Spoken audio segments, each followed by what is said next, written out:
Welcome back to Interview Ninja Step 47.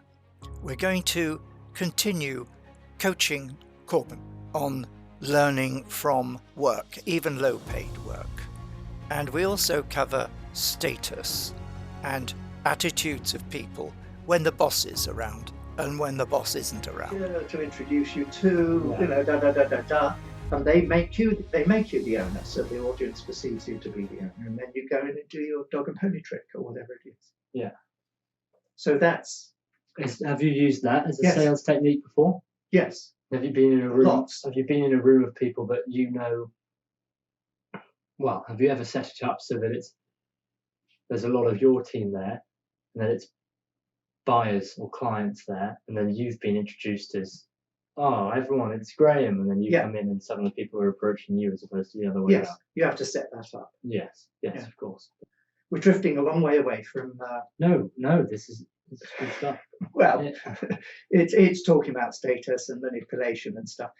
I don't really want. I think you're not far enough advanced to be able to do any of this manipulation. I wouldn't. Yes, I don't. I would not recommend you even try it. No. Okay. So you shouldn't introduce yourself to something that you're not. No, like a department manager or whatever. Don't do it. I wouldn't. Until you've got mastery of it. Yes. No, don't worry. I won't be doing that anytime soon. Okay. It's just fun to hear what you have done in the past. Yeah. Yeah. Well, it's very, very helpful to set expectations. That you should start thinking about. How am I going to set expectations, or have someone else set expectations for me? So you've started at the bottom, shelf stacking and working behind the till. There's only one lower role than that, and that's working in fast food. Yeah. and getting greasy and and sweaty and just and having to wash your hair every night at the end. That's like that's the pits. Yeah.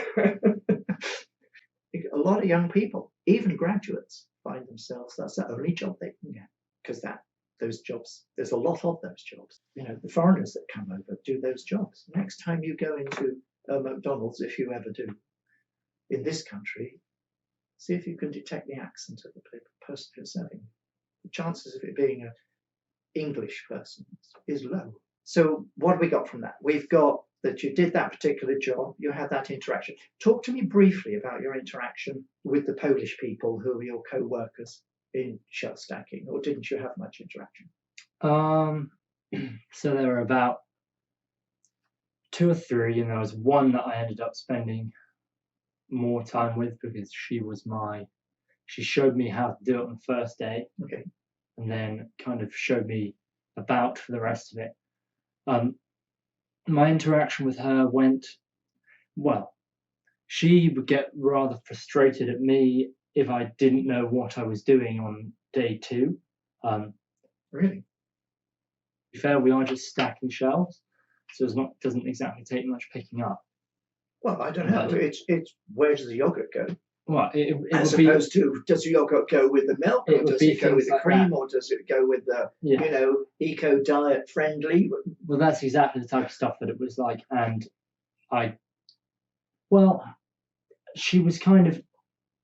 she was aggy towards me when it was just me and her, but then because she was the same role as me, she had no higher status. Okay. So when the boss was there, she took on the same role that I was, which was I didn't tell her what to do.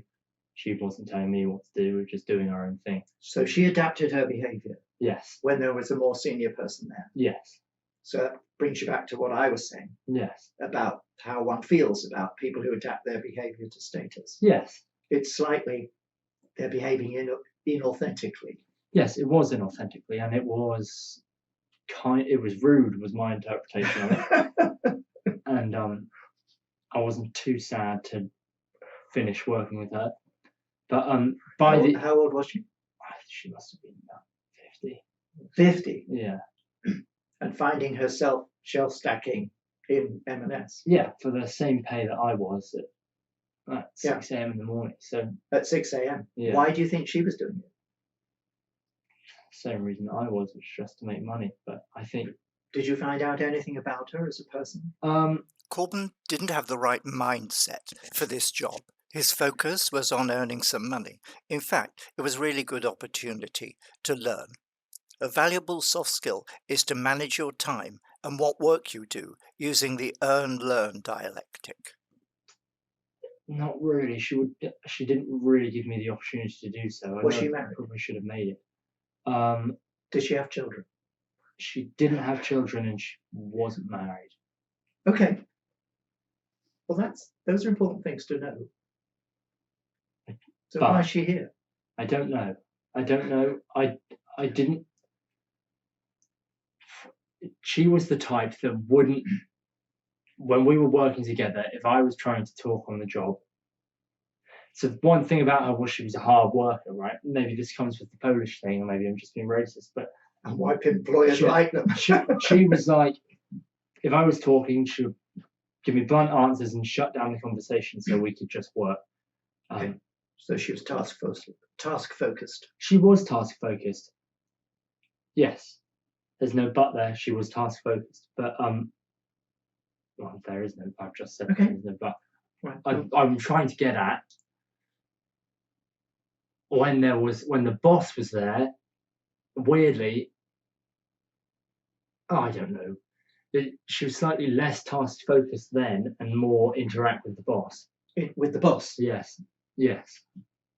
Tell me about the boss. The boss was an English lady who must have been of a similar age, maybe slightly younger, called Sheena. She was the most task focused one there. She wouldn't talk to you at all. No fun. Never saw a smile. Would tell you off if you were 30 seconds late to the shop floor. Wow. So, and I think this might be a symptom of when you get to that age. She was on 50p more an hour than I was, and she was. Because I did find out what her pay was. Good for you. And she is obviously a lot older than me, and has been there for a lot longer than I have. And I think when you get like that, you have to give yourself some kind of validation for why you're there and what you're doing. I think if she could find validity and credit in the fact that she was stocking shelves by acting like the big boss, okay, then I think that's what she was doing. I don't know. So she got a her token was Thank you. That's the word I was about to. Well, I was trying to feeling my way towards. Yes. So what kind of token did she get? So I think her token was feeling powerful. The status token. Status token. Yes. Do you see how status keeps coming up? Yes. I think it does in somewhere like that because everyone's on pretty similar, pretty bad pay. Yeah. It boils down to status. Okay. Now, thinking about another person's status when you're in that sort of environment, an understanding of status. Yes. Why would one do that? Why would one want an understanding of status? A skill. Well, so you can properly judge who you're going to listen to. You're going to listen to everyone, but who you're going to please. As in, so there was the Polish lady, Tatiina or something like that. I can't even say her name. She would slap me with tasks and say, yeah, go and do this when the boss wasn't there. And then the boss would give me tasks. And this is an obvious one, but I'd need an understanding of status there because I'm not going to go and do what Tatiana said. Yes.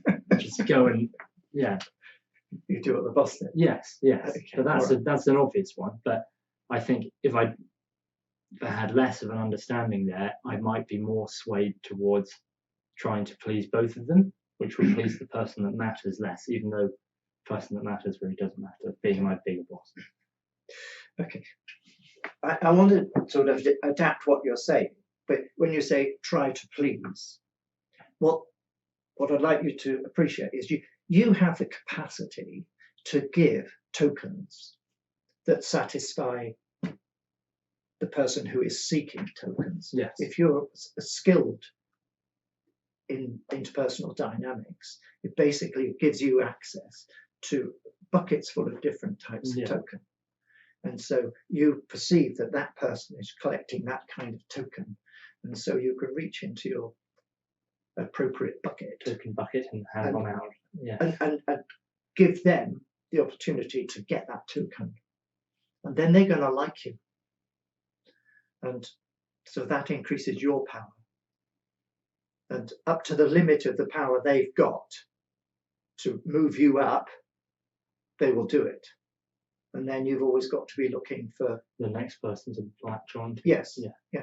Or there's no reason how many jumps you can make in an organization. In society, there are winners and losers, leaders and followers, slaves and masters, earners and owners, success and failure. Like it or not, you will be somewhere in all of those so-called dialectics. The decisions you have to make are what you want out of your life and what you're going to have to do and learn to get there. Soft skills are so powerful and rare because no school teaches them that the future is in your hands. Of course, you can use soft skills just to be a nice person and be liked, and that's enough for a lot of people.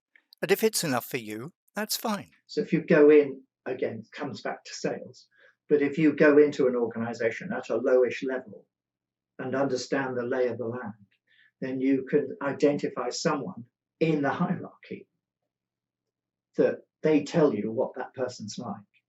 And then you go straight in up there because you're not working for that company, you're selling to that company. Yeah. So you can make a judgment and you may go straight in at CEO level or head of this or head of that. And know you can have a prejudgment what kind of token you're going to give them. And if you're really skilled, one of the models is, so you meet them and you say, well, who are you responsible to? What are your goals this year? What are the main obstacles to those goals? If you had 3 wishes, what will you do? And so on and so on. So we have in my head is a 7-step process, which I can pull out when I have that first interview with that senior person. So I've got models of this, and this, which you just use. Yeah. This is called the Sandler Sales Institute, Mr. Guru Ganesha Khalsa. Guru Ganesha Khalsa. And he used to run these courses and he'd have a turban on and he delivered his sales course. Was he good? He was brilliant. He got paid a great deal of money to deliver this sales course. It's got a lot of stuff in it. Some things you'd even recognize, when I talk to you about, here's the art of listening. Yes, we've looked at that. Well, exactly so. And it goes into tactics for reviewing. And here's one I talked to you about. This is a tactic called dummying up. Do you remember? Yeah. So it says a specific type of reverse. Where you purposefully struggle or play dumb so that your prospect will give you more information. This course draws on many years of learning, where understanding people is the focus. I range from psychiatry through philosophy to selling and pick out the useful bits. My focus is to empower you as effectively and efficiently as possible. Our journey has to be selective because it is a boldly go Star Trek type of journey, from good to great and from great to excellent, where no one has gone before, or specifically lots of people have gone before. But this is a big new journey for your life adventure, and it really starts here. So, party on.